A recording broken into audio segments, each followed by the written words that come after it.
म्हणजे तुम्हाला भारतीय जनता पार्टी वाढवायची आहे का नाही आज मी ही म्हणते. आणि आमच्या नगरसेवक अनिल बाबर अप्पा यांच्यावर मी अजिबात मी आज त्यांना दैवत मानते माझी. का तर मला अशी छावणी काढून दिली की 4 गावची जनावर त्या बिचाऱ्याने 2013च्या दुष्काळात सांभाळली आणि छावणी चालक मी होती 850 जनावर सांभाळायची. पण गोसा वकिलांचं मला जी रात्र बोलणं एवढं खटकलं माझ्या खरं डोळ्यात अश्रू आला. आमच्या संघाच्या कार्यकर्त्यांची एवढी मोठी चूक झालेली आहे आणि त्याची शोभा देत नाही. तुम्ही आज म्हणता युती आहे, आम्ही कुठे म्हणतो युती नाही, भाजप शिवसेनेची युती आहेच की, आम्ही नाही म्हणते का. पण आता इथं सगळं सूत्र बदललंय. तुम्ही तुमच्या घरात गप्प बसायला पाहिजे होतं, स्टेजला जाऊन सुद्धा मत द्या, पण भाजपला मत देऊ नका नाही म्हणायला पाहिजे.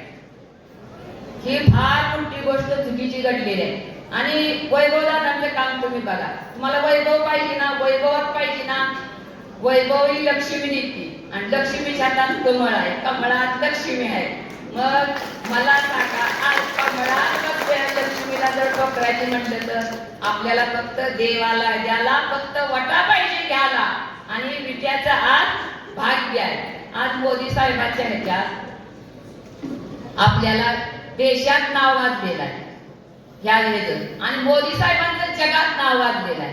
व्यक्तीपेक्षा पक्ष मोठा नाही आणि पक्षापेक्षा पक्षापेक्षा देश मोठा आहे. मला एवढंच म्हणायचं आहे की आपल्याला ही देश जर आज्ञा आणि नगरपालिका हातात द्यायची असेल तर सर्व देशानं मोदी साहेबांच्या हातात दिल्या तसे आपण द्यावी. आज आपल्याला इथं मला एवढंच सांगायचं आहे की आपल्याला भाजपचा पण आमदार पण आणायचा आहे, नगरपालिका द्यायची आहे, ग्रामपंचायतीचा इथून पुढे भाजपच्या हातातच घ्यायच्या आहे. त्या फक्त तुम्ही म्हणू नका की विटा शहरापुरतं बोला. ही इलेक्शन आता तुम्ही विटा नगरपालिका भाजपच्या हातात दिली की आमदार भाजपचा, ग्रामपंचायती भाजपच्या, ही पुढची सूत्र आपल्याला चांगली लागेल. शिंदे साहेब हा भाजपचाच मतदारसंघ होता, मी शिवसेनेत होती तेव्हा, त्यामुळे मला भाजपला मध्ये सवय लागून गेले. ओरिजिनल शिवसेनेत होती बाळासाहेबांच्या आशीर्वादाची.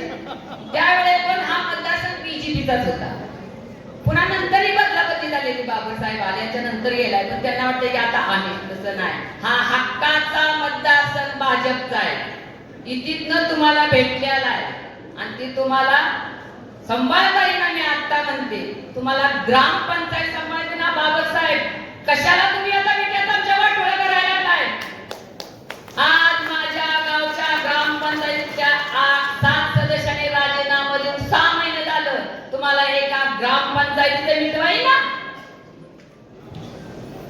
माझ्यावर केसेस झाल्या, सगळं झालं, मी खंबीर आहे. कसल्या केसेस करा, 2 घ्यायला पण मी तयार आहे. पण अहो ग्रामपंचायत सदस्य मला हसू येतंय की ग्रामपंचायत सदस्य काय हो राजकारणाचे लोक नाही. नुसती इथली सरपंच मॅडम इथे सही करायला जावा.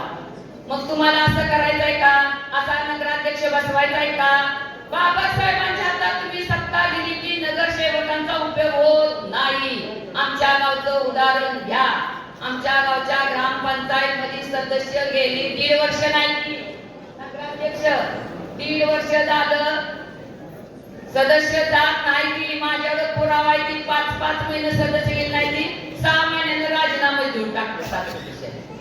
बघा त्यांचं सदस्य ती बीजेपीचं नाही, मी बीजेपीचे शिवसेनेचे सदस्य आहे ते. मला तर आता वाटतं की बाबासाहेबांनी थोडं थांबावं. वडिलांचा आशीर्वाद टेंबूवर झालेला आहे, पण ते टेंबू आज टेंबूच मी सांगते सदाभाऊने काम किती टेंबूचं केलं. ते स्वतः आमदार होते त्यावेळेस या बेचेगाव पर्यंत माहुली पर्यंत कुणी पाणी आणलं, सदाभाऊने आणलं ना.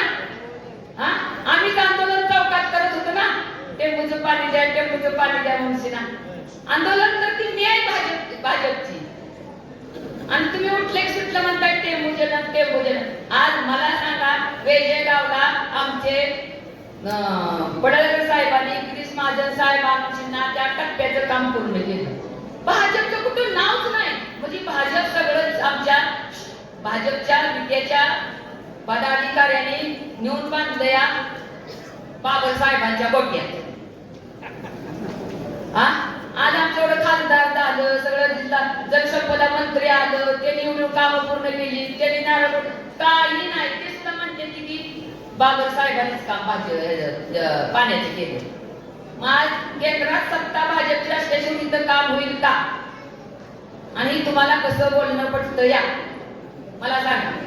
हा, बाबर साहेब ज्यावेळी केंद्रात सत्ता काँग्रेसची होती, बाबर साहेब आमदार होतं राष्ट्रवादीचं, तेव्हा का काम पूर्ण झालं नाही, इकडला खडा तिकडे झाला नाही, मला सगळं माहित आहे, मी त्याची साक्षीदार आहे. हा, आणि तुम्ही उठले सुटलं टेंबूचं टेंबू आता टेंबा बंद करा. केंद्रात भाजप होतं म्हणून पाणी फिरलंय, टेंबूचा टेंबा बंद करा. आमदारकीचा टेंबा सुद्धा आम्ही बंद करणार आहे तुमचा. तुम्ही नगरपालिका आपल्या हातात द्या आणि आमदारकी पुढची तुम्हाला दावू स्वतःला दावू. आता रोज उठायचं भाषणात म्हणायचं की त्यांनी सगळं नगरसेवक त्यांचं कामगार दिले, ती आमदार दिले, ती ह्यांच्याच घरातलं. अहो तुम्ही याला दाखवून ठेवले ती जिल्हा परिषद पंचायत समितीला. पंचायत समिती तुमच्या ताब्यात. काय त्या पंचायत समिती उपयोग आहे सांगा? भ्रष्टाचार सगळा आहे पंचायत समिती. जिल्हा परिषद मध्ये भ्रष्टाचार देऊ नका. जिल्हा परिषद पंचायत समिती आमदारकी देवी शिवसेनेच्या हातात. यांच्यात आज म्हणजे 50 वर्ष झालं इथं सत्ता आहे. अहो 50 वर्षाचा एक घोटाळा मला दावा तुम्ही 50 वर्षाच्या सत्तेतला. हा, कोणतं घोटाळा दावा तुम्ही? घोटाळ्याचा पाडा वाचा तुमचा. मी जिल्हा परिषद मधला ह्याच्यातला पाडा वाचून दावते. अहो यांचं सक्क बंधू येते ती. आता ती नगरसेवक पदावर येते अमोलदादा बाबर. रस्ता एका नकाशात, उद्घाटन एका नकाशात. रस्ता एका नकाशात, उद्घाटन एका नकाशात. ठेकेदार यांचंच. अहो तुम्ही करून काय केलंय? गावच्या दक्षिणेला रस्त्याचं उद्घाटन आणि रस्ता तर चालू आहे गावच्या पूर्वेला. सगळं मी काढून द्यायची तुम्हाला. त्यांचं नेतं म्हणते की ती काय नकाशा घेऊन आलं का? पीडब्ल्यूडी काय झोपलं होतं का? पीडब्ल्यूडी झोपलं होतं. मी आज माहिती सांगत्या ग्रामीणचा घोटाळा काढतो, मला कोणा स्टेज पडू द्या. फक्त आता माझ्या मतदार बंधू आणि भगिनींना मी तुम्हाला हात जोडून सांगते की शिवसेनेच्या हातात मी आज तुम्हाला एक माझी वचन देते की देऊ नका. नगरपालिका गेली तर फसली म्हणून समजा. आणि तुमचं तिथं काही चालत नाही. काय बी करा, घराघरात जावा, चुली पुढे जावा. सगळ्या महिलांनी आता प्रचार संपला की चुली पुढे जाऊन कापून आणि करून आपल्या मतदान घ्यायचं आहे. एवढं काम करा आणि सगळ्या बंधू भगिनींनी भरघोस मताने निवडून द्यावं. आणि आमच्या वैभव दादा आणि प्रतिभा काकी यांच्या नेतृत्वाखाली, सदाभाऊच्या नेतृत्वाखाली लोकनेते हनुमंतराव पाटलांचं नाव. अहो गावचं पाटील आहे ते. तशी त्यांच्या हातात सत्ता दिली, त्यांच्या हातात. अरे बाबा नो, गावचं पाटील म्हणजे आई वडिलांप्रमाणात येते. तुमच्यासाठी दुसऱ्या पक्षात जाऊन काय पण गोळा करून आणते मुलांच्यासाठी. आज तुम्ही त्यांचं तुमच्या माता पित्यावानी द्यायची आणि तुम्ही इकडे गेलं तिकडे तुमच्यासाठी विद्यासाठी आणायला जाते ती ना निधी कुठं तर. हा, निधी कुणासाठी आणायला जाते ती?